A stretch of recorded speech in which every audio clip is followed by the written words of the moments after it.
स्वागत है स्टूडेंट्स। यहाँ पे क्वेश्चन दिया हुआ है, an electron and a proton are moving under the influence of mutual forces. ठीक है, हमारे पास एक इलेक्ट्रॉन है और एक प्रोटॉन है। इलेक्ट्रॉन नेगेटिव चार्ज होता है, प्रोटॉन पॉजिटिव चार्ज होता है। तो electron will be attracted towards proton and proton will be attracted towards electron। तो पॉजिटिव और नेगेटिव चार्ज अगर आपस में एक दूसरे के सामने रखे जाए तो उनके बीच में एक अट्रैक्शन का फोर्स लगेगा और इस अट्रैक्शन की वजह से दोनों एक दूसरे की तरफ मूव करना स्टार्ट करेंगे। तो इसी की बात हो रही है कि an electron and a proton are moving under the influence of mutual forces. ठीक है। In calculating the change in kinetic energy of the system during motion, one ignores the magnetic force on one another. Why?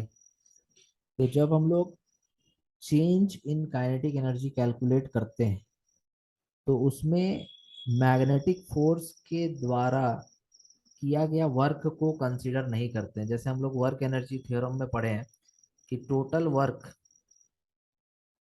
Is equal to change in kinetic energy होता है।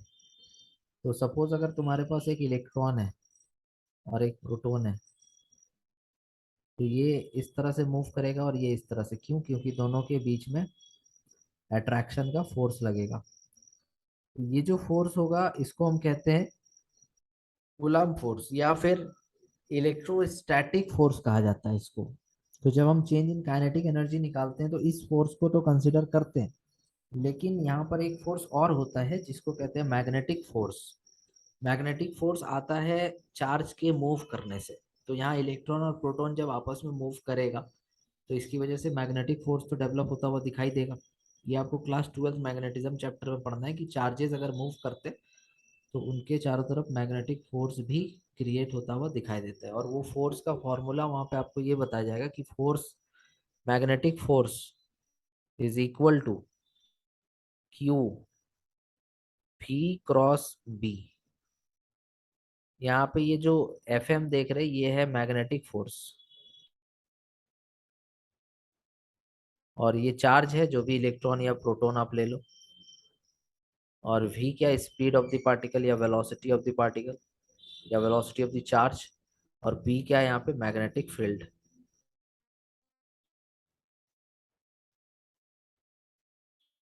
तो charge यहाँ पर अगर move करेगा तो उसके चारों तरफ मैग्नेटिक फील्ड क्रिएट होगा और फिर हम देख पाएंगे कि यहाँ पर इस फॉर्मूला के अकॉर्डिंग चार्ज के पास वेलोसिटी होगा और दोनों का मूवमेंट की वजह से मैग्नेटिक फील्ड क्रिएट होगा। तो वेलोसिटी भी होगा, मैग्नेटिक फील्ड भी क्रिएट होगा, चार्ज का अपना कुछ वैल्यू भी है।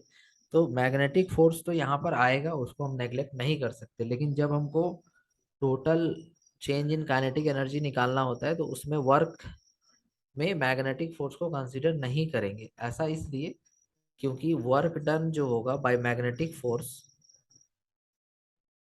Work done by magnetic force यहाँ पे होगा ही नहीं, जीरो होगा। Work done by magnetic force यहाँ जीरो होगा। ऐसा क्यों?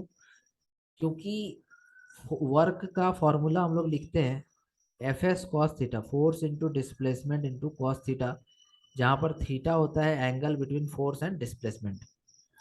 तो सपोज करो कि जो फोर्स है वो क्रॉस प्रोडक्ट है किसका, वेलोसिटी का और मैग्नेटिक फील्ड का। तो अगर मान लो कि वेलोसिटी इस तरफ है, मैग्नेटिक फील्ड इधर है, तो जो फोर्स होगा v क्रॉस बी का रूल आप पढ़े होंगे वेक्टर में।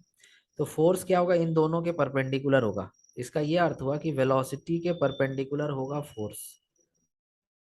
तो अगर वेलोसिटी के परपेंडिकुलर है फोर्स तो डिस्प्लेसमेंट के भी तो परपेंडिकुलर होगा फोर्स, क्योंकि जिस डायरेक्शन में वेलोसिटी है उसी डायरेक्शन में हमको डिस्प्लेसमेंट भी देखने को मिलेगा। तो displacement and force will be perpendicular, इस वजह से यहाँ थीटा 90 रखा जाएगा और कॉस 90 के हिसाब से ये जीरो हो जाएगा। तो इसका आंसर हो जाएगा कि magnetic forces do not work on each particle. Magnetic force जो है work done by magnetic force is zero. तो ये पूरा डिटेल सॉल्यूशन हो गया इसका। Thank you.